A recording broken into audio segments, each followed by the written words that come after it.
Sir మీరు ఒక electrical engineering complete చేసినట్టున్నారు. ఆ తర్వాత మీరు ఎక్కడో జాబ్స్ కూడా చేసినట్టుగా చెప్పారు. అక్కడి నుంచి ఫైనాన్స్ ప్రొఫెషన్లోకి షిఫ్ట్ అయ్యారు. ఒక రకంగా చెప్పాలంటే అది ఒక ట్రాన్స్ఫర్మేషన్. అసలు ఈ ప్రొఫెషన్లోకి మీరు ఎలా వచ్చారు? స్ట్రైట్ అవే ఫ్రమ్ జాబ్ నేను మ్యూచువల్ ఫండ్ డిస్ట్రిబ్యూషన్ తీసుకోలేదు. In the year 2016 October I lost my job. ఇంకా జాబ్ చేయొద్దు, సంథింగ్ ఓన్గా చేయాలి అనుకున్నాను. దెన్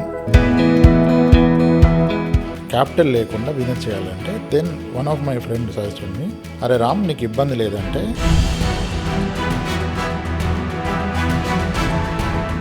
రామ్ ప్రసాద్ గారు ఇట్లా చాలామంది ఎప్పుడైతే వీడియోల్లో చెప్పడం మొదలుపెట్టారో అప్పటి నుంచి ఒక హెల్త్ ఇన్సూరెన్స్, ఒక సేవింగ్స్, ఒక ఫైనాన్షియల్ డిసిప్లిన్ అనేది ప్రజలందరూ తెలుసుకోవడం మొదలుపెట్టారు. అంతకుముందు అసలు దీని మీద అవగాహన కూడా లేదు.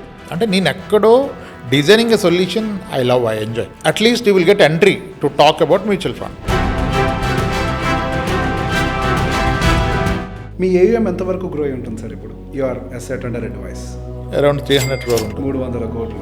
ఒక కంఫర్ట్ జోన్ వదిలేస్తే ఇప్పుడు 300 కోట్ల అసెట్స్ మీ అండర్లో మేనేజ్ చేస్తున్నారు అని చెప్పేసి, ఒకవేళ మీరు అక్కడే ఉండిపోయి ఉండుంటే ఈరోజు ఇంతమందికి మీరు పరిచయం అయి ఉండేవాళ్ళు కాదు. ఇప్పుడు ఒక రకంగా చెప్పాలంటే ఒక సామ్రాజ్యాన్ని విస్తరిస్తున్నారు మీరు. ఆ రోజు టాటాకి వెళ్ళలేదని రిగ్రెట్ అయ్యా. ఆ రోజు వెళ్తే నేను ఆ ఫ్లాట్లోనే ఉండేవాడిని, అదే కార్ తిప్పుకునేవాడిని, ఆ కంఫర్ట్ జోన్ నుంచి బయటకు వచ్చేవాడిని కాదు. That's where I realise everything is for our good. Private limited ఎందుకు చేశారు అసలు మీ కంపెనీని? అంటే I want have my own brand. క్లయింట్స్కి ఒక కాన్ఫిడెన్స్ బిల్డ్ అవ్వాలి కదా. ఇప్పుడు ఇంత బిజినెస్ బిల్డ్ చేశాక అసలు బిజినెస్లోకి వచ్చే ముందు బేసిక్ ఫైనాన్షియల్ సెక్యూరిటీ ఏ విధంగా చూసుకోవాలి? Business is not for all. ఆయన చేశాడు నేను చేస్తానంటే అవదు అసలు. నా పర్సనల్ ఒపీనియన్, బిజినెస్లో రీఇన్వెస్ట్మెంట్ అనేది మీరు అన్నట్టుగా మోస్ట్ కామన్. మిస్లీడో మిస్గైడ్ అయిందో సంపాదించిందల్లా మళ్ళీ వ్యాపారంలో పెట్టి పెట్టి పెట్టి పెట్టి ఫైనల్గా ఏం జరుగుతుంది అంటే పాపం వాళ్ళ పిల్లలకు కూడా సరిపడే డబ్బులు. అదంటే నేను బిజినెస్లో ఒక బావిలో నీళ్ళు ఎంత ఉన్నాయిపో అలాగే ఎన్ని పోసినా బావి ఉండదు. బిజినెస్ అంతే. అసలు మీ ఎంప్లాయీస్ని మీరు ఎలా మోటివేట్ చేస్తున్నారు? అసలు ఎవరు చేయలేనంత పని మీరు ఒక రకంగా, నాకు దగ్గరకు వచ్చిన చాలా మంది ఎంసీలో కూడా చెప్తుంటారు, అసలు అంత రిస్క్ ఎట్లా చేశారు? అంతమంది ఎంప్లాయీస్ని ఎట్లా పెట్టారు? వాళ్ళు ఎట్లా మెయింటైన్ చేస్తున్నారు? Employees are like a part of family. మనం సంపాదించింది వాళ్ళకి కదా, ఎవరికి ఇస్తాం. It's all with their support కదా. ఆ రెస్పెక్ట్ ఎప్పుడు ఉంటుంది వాళ్ళకి.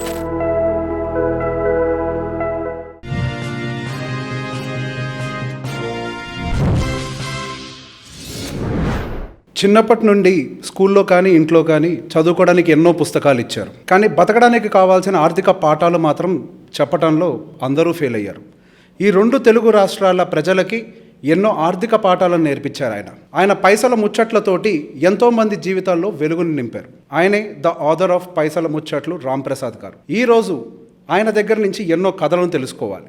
మన దేశంలో, మన రాష్ట్రంలో ప్రతి ఇంటి నుంచి ఒక ఇంజనీర్, ఒక డాక్టర్ రావాలని అందరు ఎలా అనుకుంటున్నారో అలానే ఈరోజు యువత ఒక ఎంటర్ప్రెన్యూర్గా మారాలని కోరుకుంటున్నారు. కానీ దానికి ఎంతో ఫైనాన్షియల్ డిసిప్లిన్ అవసరం. ఈరోజు రామ్ ప్రసాద్ గారి దగ్గర నుంచి ఎంటర్ప్రెన్యూర్స్కి కావాల్సిన ఫైనాన్షియల్ డిసిప్లిన్ ఏంటి అనే విషయాన్ని ఆయన భాషలోనే తెలుసుకునే ప్రయత్నం చేద్దాం.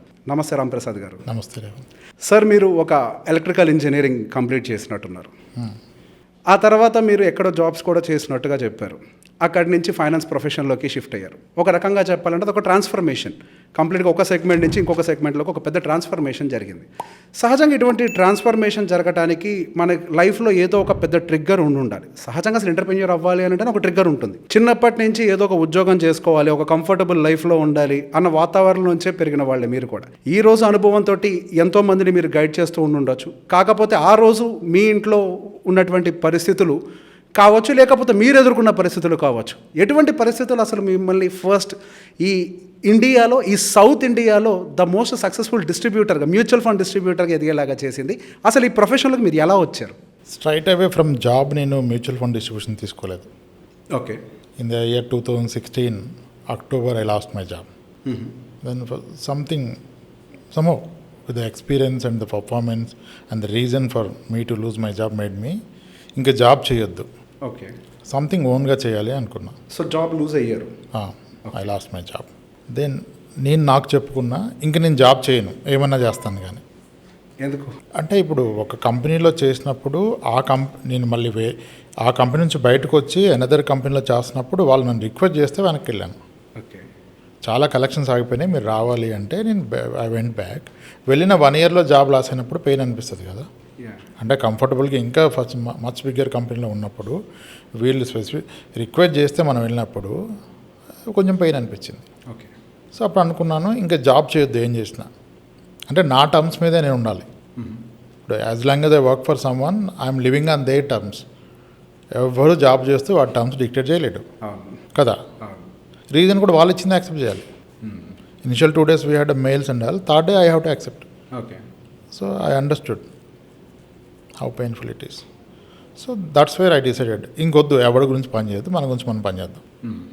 అది. సో పని చేయాలంటే మళ్ళీ బిజినెస్ అంటే people think of capital. Yes. ఆ రోజు నాకున్న శాలరీకి నాకు ఒక 4 loans నడుస్తున్నాయి.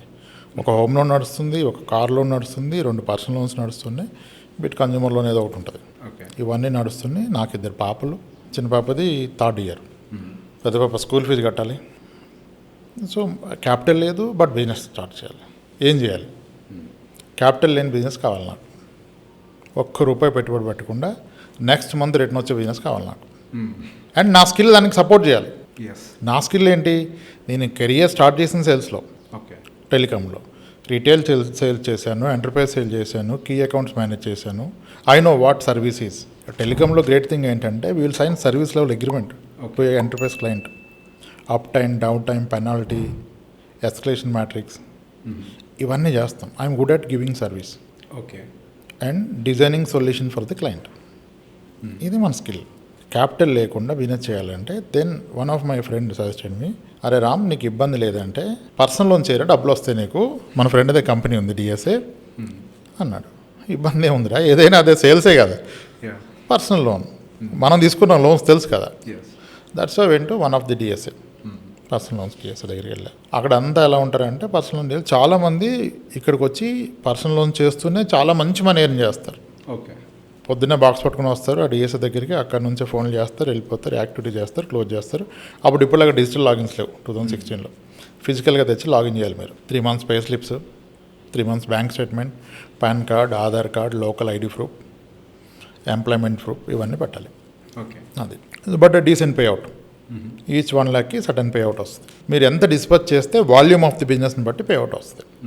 I started personal loans.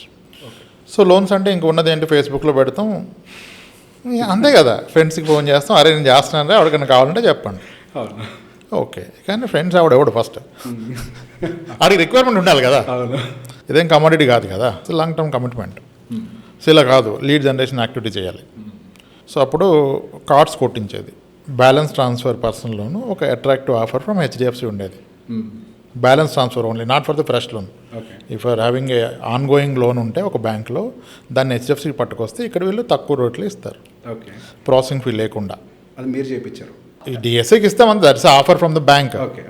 అప్పుడు దాని కొరకు నేను హిమాయత్ నగర్ వెళ్ళి హేమా ప్రింటర్స్లో 1000 విజిటింగ్ కార్డ్స్ 200కు 180కి ఇస్తారు ఆయన.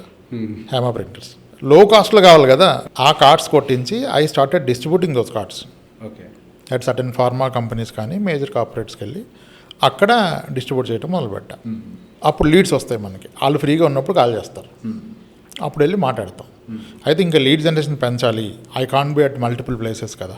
ఒక ఎగ్జిక్యూటివ్ని తీసుకున్నా, అతను ఒక దగ్గర ఇంకొక దగ్గర పంచేది కార్డ్స్.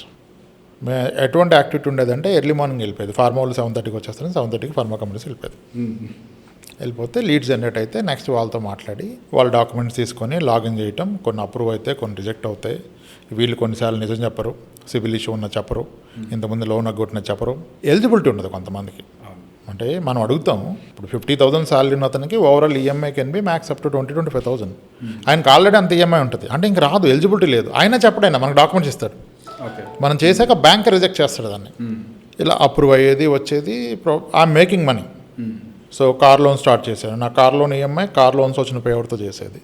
మా బావగారు ఒక ఇన్స్టిట్యూట్లో చేస్తారు, అక్కడ వాళ్ళ హోమ్ లోన్స్ ఉన్నాయి, ఆ హోమ్ లోన్స్ కూడా తీసుకున్నాను డిఎస్ఏ బయటగా. అది హోమ్ లోన్ ప్రాసెస్ చేస్తే దాని మీద ఒక అమౌంట్ వస్తుంది. Then I made it practice, I told myself, home loan చేస్తే వచ్చిన పేఅవుట్తో హోమ్ లోన్ ఈఎంఐ కట్టుకుంటాం, కార్ లోన్ చేస్తే వచ్చిన దాంతో కార్ లోన్ కట్టుకుంటాం, పర్సనల్ లోన్తో పర్సనల్ లోన్ కడతాం. ఇది కాకుండా నా లైవ్లీహుడ్ వెళ్ళిపోవాలి. ప్రైమరీ అది కదా, ఐ నెవర్ డిఫాల్టెడ్. డిలే లేదు, డిలే పేమెంట్ కూడా చేయలేదు అంత టఫ్ టైంలో. That's how I started. It's going good, I'm making too good money. 3-4 monthsలో I have come to the stage of my earlier salary. 1 month double the salary కూడా చేయగలిగాం. Okay, ఇదంతా చేసాం. కానీ సమ్వేర్ ఇదంతా జస్ట్ స్పాన్ ఆఫ్ 8 months 9 monthsలోనే ఎక్కడ respect కనపడలేదు ఆ ప్రొఫెషన్లో. ఇప్పుడు నేను క్విట్ చేసినప్పుడు my salary was around 1.2 lakhs okay take home 2016 2016లో 1,12,000 conveyance ఇవన్నీ బాగానే వచ్చాయి. 126 అవి వచ్చాయి. At least 1 lakh about take home ఎప్పుడు 1,06,000. That 1 lakh was once upon అంటే నాకు డ్రీమ్ ఫిగర్. పోస్ట్ ట్యాక్స్ ఏ లెక్క లేకుండా ఐటీఆర్ ఫైల్ చేయకుండా 1 lakh రావాలి. That was my first dream. Okay, ఆ శాలరీ నుంచి వచ్చినాక ఆ శాలరీకి డబ్బులు కూడా మేక్ చేశాను. కానీ ఎక్కడో ల్యాక్ ఏంటంటే అంత లోన్ ఇప్పించిన క్లయింట్ థ్యాంక్స్ కూడా చెప్పడు, ఇట్స్ ఓకే అంటాడు. లేదా లోన్ ప్రాసెస్ శాంక్షన్ అయ్యాక అంటాడు, ఎందుకంటే తక్కువ ఇంట్రెస్ట్కి వస్తుంది, మా ఫ్రెండ్కి వచ్చింది, నాకు ప్రాసెసింగ్ ఎవరు ఇవ్వాలి, మా ఫ్రెండ్కి ఇచ్చాడు అంటాడు. అంటే ఎక్కడ రెస్పెక్ట్ లేదు. ఆయన జీతం 40,000 ఉన్నాయి, ఆయనకి నేనెవరు, లోన్ ప్రాసెస్ చేస్తాను ఏజెంట్ అంతే. సో అది నచ్చలా. మన ఎక్కడి నుంచి వచ్చాం ఆ బ్యాక్గ్రౌండ్ అంతా కూడా ఆయనకి అవసరం లేదు కదా, దర్ ఇస్ నో పాయింట్, మన ఎక్స్పెక్టేషన్ రాంగ్. సో అప్పుడు ఇన్సూరెన్స్ పార్ట్ స్టార్ట్ చేశాను. ఓకే, ఇన్సూరెన్స్ పార్ట్ స్టార్ట్ చేశాను. Health insurance and life insurance. Okay, endowment plan. Okay, endowment plan I'm telling. అది స్టార్ట్ చేసి నేను జాయిన్ అయిన ఇన్స్టిట్యూట్లో ఒక ట్రైనింగ్ ప్రోగ్రామ్ అట్ బెంగళూరు ఉంటే 6,000 rupees training program cost. 3 days training. Credit card swipe చేసి, ఇంకా లిమిట్ ఉంది క్రెడిట్ కార్డులో, అది స్వైప్ చేసి అక్కడ ట్రైనింగ్కి వెళ్ళాం. ఆ ట్రైనింగ్కి వెళ్ళినప్పుడు అక్కడ one of my ex boss, నేను బెంగళూరు బేస్డ్ కంపెనీలో చేశాను, Hyderabad operations but head quartered in Bengaluru. అది నా ఎక్స్ బాస్కి ఒకతను చెప్పి ఎండోమెంట్ ప్లాన్ కదా, వాళ్ళ కిడ్కి ఒక బిగ్గర్ ప్రీమియం మాట్లాడితే I'm looking at the margin for me, such big margin, ఈ ట్రిప్ విల్ బి, అది అయితే డన్ అనుకున్నా, ఆయన ఇస్తా అన్నాడు. ఆఫ్టర్ ఈ ట్రైనింగ్ అయిపోయాక నా ఫోన్ రెస్పాండ్ అవ్వట్లా. బెంగళూరు సెంటర్ రైల్వే స్టేషన్లోనే డార్మెట్ ఇస్తారుగా, అది తీసుకొని ఇంకా ఐ బిన్ ట్రయింగ్, వెయిట్ చేశా, 1 day తీసుకోలే, నెక్స్ట్ డేకి ఇంకా ఆయన ఆన్సర్ చేయట్లేదు, మెసేజ్ పెడతాడు, మా మదర్ హెల్త్ అంటాడు, కానీ ఈజ్ తప్పించుకున్నాడు, అర్థమైపోయింది సినిమా. సరే 2 days ఉన్నాక ఇంకా అవ్వదు, ఇంకా హ్యాండ్ ఇచ్చేస్తున్నాడని ట్రైన్ ఎక్కాక కాల్ చేశాడు. అప్పుడు చెప్పాడు అతను, రామ్ ఈ పాలసీలో ఏం రాదు, నీ దగ్గర మ్యూచువల్ ఫండ్స్ ఉంటే చెప్పు తీసుకుంటాను, ఇదైతే వద్దు, దీంట్లో ఏమీ రాదు, ఇది లాస్ మేకింగ్, నేను ఆల్రెడీ మ్యూచువల్ ఫండ్ చేస్తున్నా, నువ్వు కూడా ఏమైనా మ్యూచువల్ ఫండ్ చెప్పు, నీ ద్వారా చేస్తా అన్నాడు. ఓకే, ఓకే, మ్యూచువల్ ఫండ్స్ అంటే ఏంటి అని అడిగాను నేను అతను. ఓకే, యూ షుడ్ నో అన్నాడు. యూ షుడ్ నో, చెక్అవుట్ నా, that's a good product, if you have that every one will buy from you, but insurance at least I will not by అని చెప్పాడు. అప్పుడు నాకు స్టార్ట్ అయింది ట్రిగ్గర్. ఆ train దిగేంత వరకు ఆలోచించి వచ్చాక వన్ ఆఫ్ మై ఫ్రెండ్ని అడిగాను, అది చెప్పాడు పలానా ప్లే దగ్గర ఉందిరా అని. నేను అక్కడికి వాకిన్ వెళ్ళి ఇంకా అక్కడ గైడెన్స్ తీసుకొని మ్యూచువల్ ఫండ్ డిస్ట్రిబ్యూషన్ 2017 అక్టోబర్లో తీసుకున్నాను. ఓకే, అది స్టార్ట్ అయినాక అప్పటిదాకా హెల్త్ ఇన్సూరెన్స్ అమ్మేది. ఇప్పుడు ఎప్పుడైతే ఆయన చెప్పాడు నాకు అర్థమైనాక లైఫ్ ఇన్సూరెన్స్ ఆపేసాను, ఎండోమెంట్ ప్లాన్స్, ఓన్లీ టర్మే. హెల్త్ ఇన్సూరెన్స్ అమ్ముతున్నాను. ఎంత హెల్త్ ఇన్సూరెన్స్ అమ్మినా నాకు మ్యూచువల్ ఫండ్లు ఇచ్చిన కిక్ అక్కడ లేదు. ఏమంత స్పెషల్ ఉంది మ్యూచువల్ ఫండ్? ఇక్కడ మనం చెప్తే వాళ్ళు తెలుసుకుంటారు, అక్కడ వాళ్ళకి తెలంది ఏం లేదు. ఓకే, అక్కడ అంతా ఆయనకు తెలుసు కదా, ఇది ఏమీ తెలియదు. అంటే ఏంటి, రిస్క్ ఉంటుంది, స్టాక్ మార్కెట్, డబ్బులు పోతాయి, చాలామంది సూసైడ్ చేసుకున్నారు కదా, ఆల్రెడీ మా ఫ్యామిలీలో ఒక ఆయన సూసైడ్ చేసుకున్నాడు అంటే ఆయనకు తెలియదు కదా. ఆ స్టాక్స్ మ్యూచువల్ ఫండ్ డిఫరెన్స్ తెలియదు, మ్యూచువల్ ఫండ్ ఏంటంటే తెలియదు. ఇప్పటికీ చాలా మంది తెలియదు. At least you will get entry to talk about mutual fund. అదే నువ్వు ఏ ఇన్సూరెన్స్ అమ్ముతుంటే ఎవరు ఇస్తారంటే, అది నన్ను అట్రాక్ట్ చేసింది. అంటే నేను ఎక్కడో designing a solution I love, I enjoy. అంటే మీ జీవితంలో ఎదుర్కొన్నారా? అంటే ఎదుర్కోవటం ఇన్ ద సెన్స్, ఏమైనా సమస్యలు ఎదుర్కొంటే సహజంగా ఒక వ్యక్తికి అనుభవం అనేది ఎదుర్కొంటే వస్తుంది, లేకపోతే చూస్తే వస్తుంది. చూసారా, ఎదుర్కొన్నారా? అందరి లైఫ్లో ఉంటుంది.